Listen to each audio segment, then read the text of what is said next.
transforming wide nails into narrow, beautiful, and elegant with polygel extensions coming up. Hello, I'm Anastasia, and honestly, I had a client one time with the nails exactly like this, and she came and was like, I'm here for an infill. And I'm like, I'm sorry, babe, but there's really nothing to feel. So this time it wasn't like that, and we were going to do a new extensions right from the beginning. So first I need to file off the old product. We have a little bit of gel polish and hard gel underneath. So I'm using my carbide bead with blue and green abrasive mark, which is medium coarse. All we have left here is some product on the nail bed area and also some lifting along the sidewalls and near the cuticle. So this time I will take this product entirely off so we can do a new extensions. Let's take a look at this lifting in the slow-mo, and oh my god, I actually slowed it down like 20 times and it's still so fast. Oh well, there will be more lifting, so we will have a chance to watch it. The reason for why this client doesn't have long nails anymore is, I think, because first one, as you can see, the nails are pretty outgrown, so it's been more than a month. And another reason is I can see that the product is definitely too thin along the apex area while it's supposed to be thicker, so this might be another reason why the nail simply broke. And also we have a lifting in the middle, which may also lead to nails breaking or even painlessly falling off.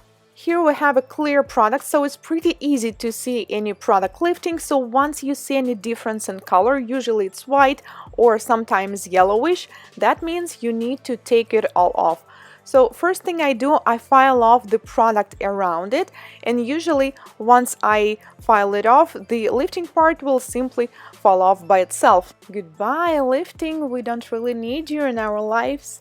Okay, so now when the lifting is gone, you still need to get rid of the old product. Well, normally you don't have to. If it's not lifting, you can still leave it there. But here it's, a really tiny amount of product, so I decided to file it all off. So this is how the nails look after product removal, and you can see that they're pretty wide, like the free edge area is much wider compared to the middle part or the cuticle area.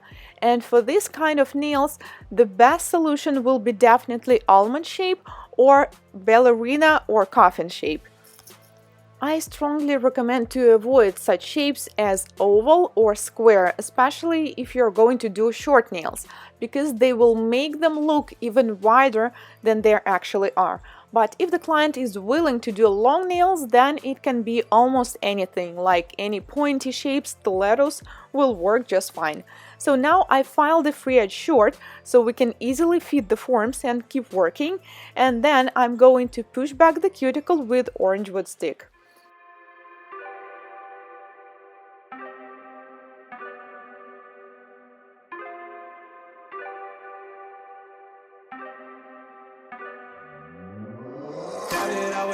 And I flipped it in a double. Started out with half and I flipped it in a double.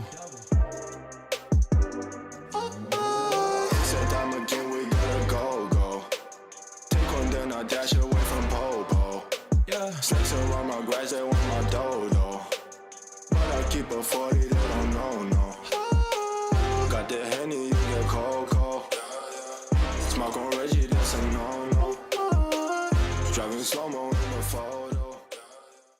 After that, I'm going to do manicure and cuticle care, so I'm using flame bead, and first I clean the left side at forward mode at about 25,000 rotations per minute, and then I do the opposite side on reverse mode. And after that, I'm going to use scissors because this client has many hangnails, so for me it is easier to work this way, and also her skin is a little bit oily, so it's easier to work with implements compared to e-file. But when you have a client with a dry skin, then doing everything with e-file will be ideal and super easy.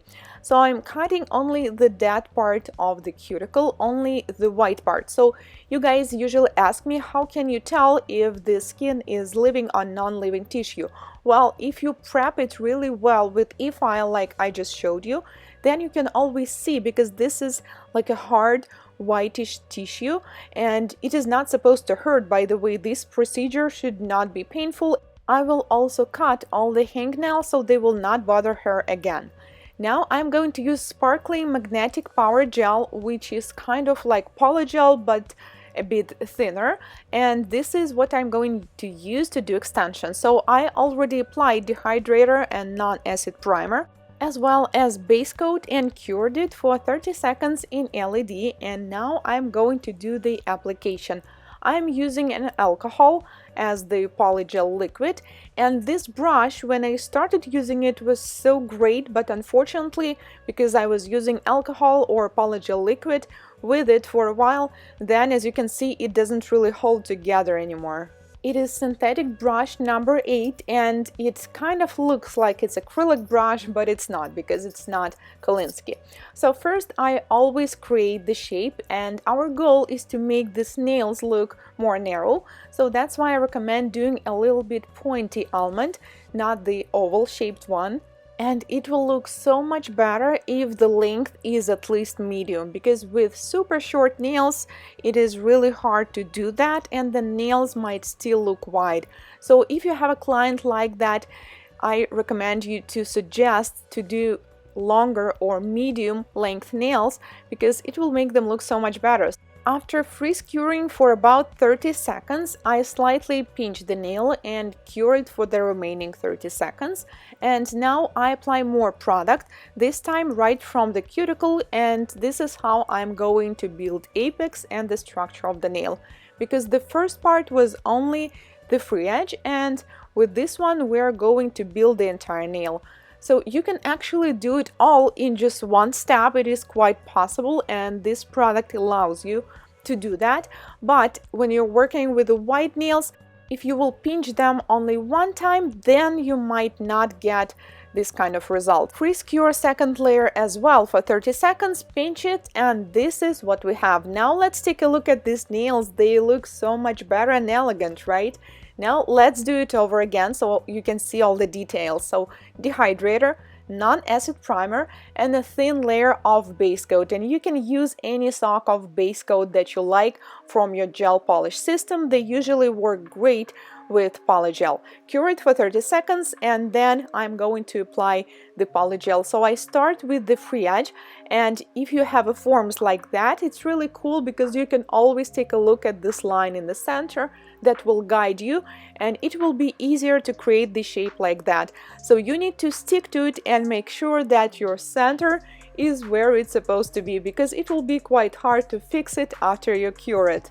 Whenever you feel that the brush is sticking to the product, then you can pour it into the polygel liquid or alcohol and it will not stick.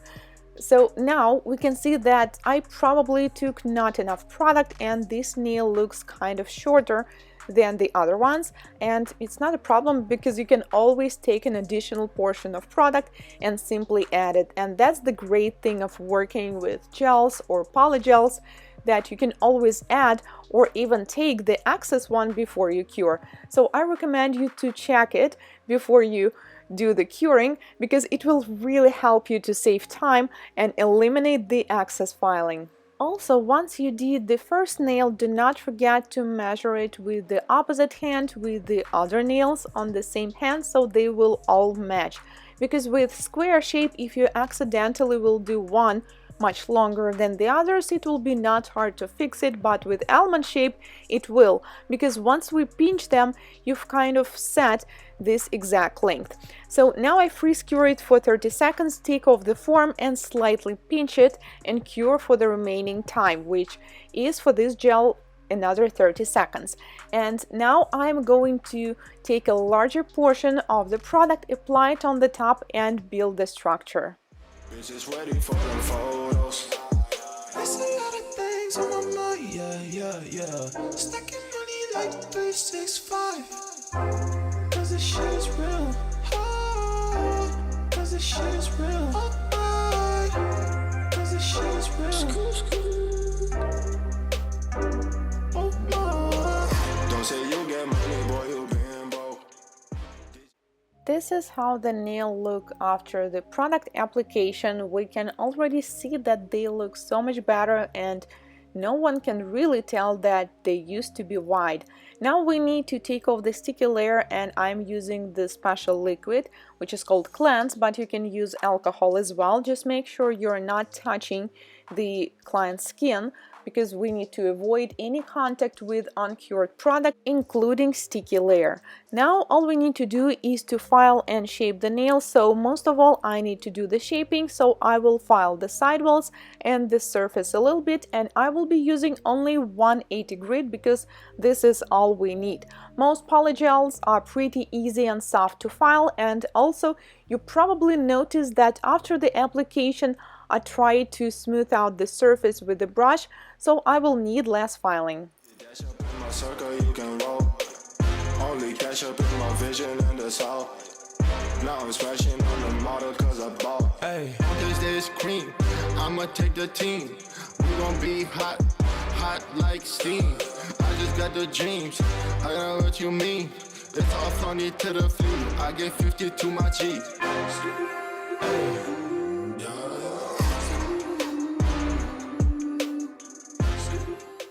Uh-oh, looks like we have a problem here. So there was a bubble I didn't notice. So how I'm going to fix that? Pretty easy. I will just file it around and then add the product. So since we have a sparkling gel, it will be not visible at all, but even if you have a clear or nude product, you can still do that. Just do not forget to file off all the dust and to clean it before you add the product. So I simply fill this dip and then I will cure it for 1 minute and buff the nail, and ta-da! Pretty easy and fast to fix. Now let's add a little design, and since we have a sparkling nails, I usually do not add too much nail art for this kind of nails, but a couple stickers I think will look pretty good on those. So here we have a hand with the butterfly, and this sticker is kind of cool because it looks like it's hand painted, and also there is like a metallic dot. And then we will seal it with the top coat, and this is my favorite and my client's favorite moment, when you seal these matte nails and now they look beautiful and shiny. And on the other hand, we did this bulb with trees inside, so I think the idea behind this sticker is something to do with taking care of our planet and saving the energy. Anyways, we sealed all the nails with the top coat, cure for 30 seconds, and this is what we had before, and this is what we turned these nails into. I'm pretty happy with the result, as well as my client, and let me guys know what do you think and what kind of shape do you usually suggest to clients with wide nails.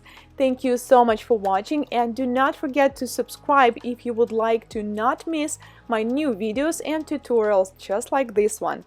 See you in my next video. Goodbye. 'Cause this shit is real.